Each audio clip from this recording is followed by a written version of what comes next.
అందరికీ నమస్కారం.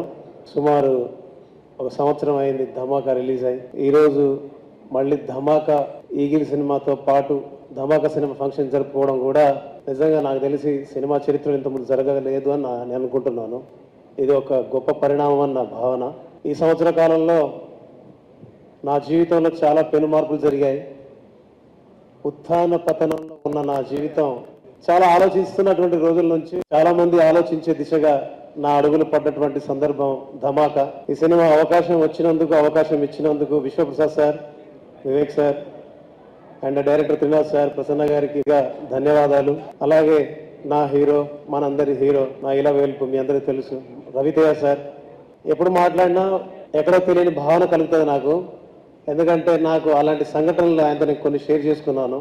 ఈరోజు నేను ఉత్తమ సంగీత దర్శకుడిగా దాదాసాహెబ్ ఫాల్కే అవార్డు తీసుకున్నానంటే దాని వెనకాల ఆయన్ని చూసుకుంటూ నేను చేసిన పాటలు ఉన్నాయి.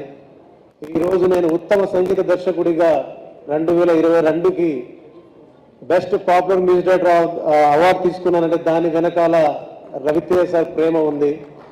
ఈరోజు నేను ఇక్కడ నిలబడి మాట్లాడుతున్నందుకు నా పాటకు దక్కిన గౌరవాన్ని ఆయన నాకు ఇచ్చిన గౌరవంగా నేను భావిస్తుంటాను.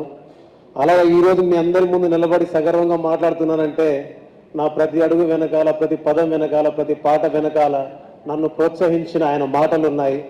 అందుకే ఈ సంవత్సరం తర్వాత కూడా ఈరోజు మీ ముందు ఉన్నానంటే అది రవితేజ సార్. చివరి శ్వాస వరకు ఇది చెప్తే అతి అయిపోద్దేమో కానీ ఆయన నచ్చదు ఇవన్నీ. నా చివరి శ్వాస వరకు, నా కంఠంలో ప్రాణం ఉన్నంత వరకు, నా కంఠంలో పాట ఆడుతున్నంత కాలం ఆయనకు పాటలు చేస్తూనే ఉంటాను. ఆయనను పిలిచిన ప్రతిసారి పాటలు చేస్తూనే ఉంటాను. అలాగే ధమాకా నుంచి నాకు గుర్తుండిపోయే సంఘటన ఏంటంటే, సార్ రవితేజ అనే పేరు ముందు మాస్ మహారాజా అని ఉంటుంది. ఆ టైటిల్కి పాట చేసే అవకాశం, అదృష్టం నాకు మాత్రమే దక్కింది. అది ధమాకాలో దక్కింది.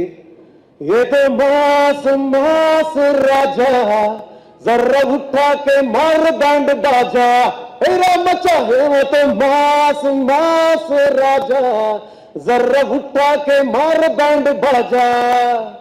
అలాగే ఈ సినిమా తోటి మంగ్లీ గారు ఇందాక ఒక మాట అన్నారు, ప్రతి గడప గడప కానీ నిజం అండి. మంగ్లీ గారు, కాసాల శ్యామన్న ఇద్దరు ఈ సినిమాలో నా పాటల విషయంలో, సంగీత విషయంలో ప్రతిరోజు, ప్రతి పూట స్కేల్ మారినప్పుడల్లా, టెంపో మారినప్పుడల్లా ప్రతిసారి నాతో ఉండి పాటని ప్రేమించి, పాటను గౌరవించి, పాటను ప్రజల్లోకి తీసుకెళ్ళినందుకు వాళ్ళిద్దరికి ఈ సినిమా విషయంలో ప్రత్యేకంగా ధన్యవాదాలు చెప్తూనే ఉంటాను.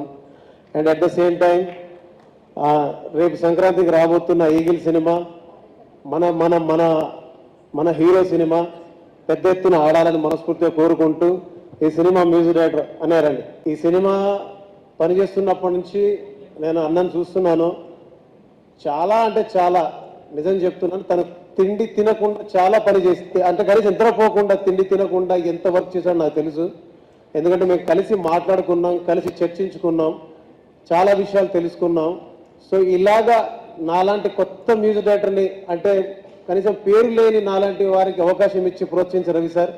మాలాంటి వాళ్ళందరికీ అవకాశం ఇచ్చి అన్నం పెట్టి మా తల్లిదండ్రుల ముందు మమ్మల్ని సగర్వంగా నిలబెడుతున్నందుకు, ఇలాంటి వ్యక్తులకు అవకాశం ఇస్తున్నందుకు, మున్ముందు మాలాంటి వాళ్ళు చాలా మందికి అవకాశాలు రావాలని, వాళ్ళందరికీ మా అందరికంటే ఎక్కువ పేరు రావాలని, వాళ్ళు బాగా పనిచేయాలని మనస్ఫూర్తిగా కోరుకుంటూ, అన్నయ్య good luck, all the best.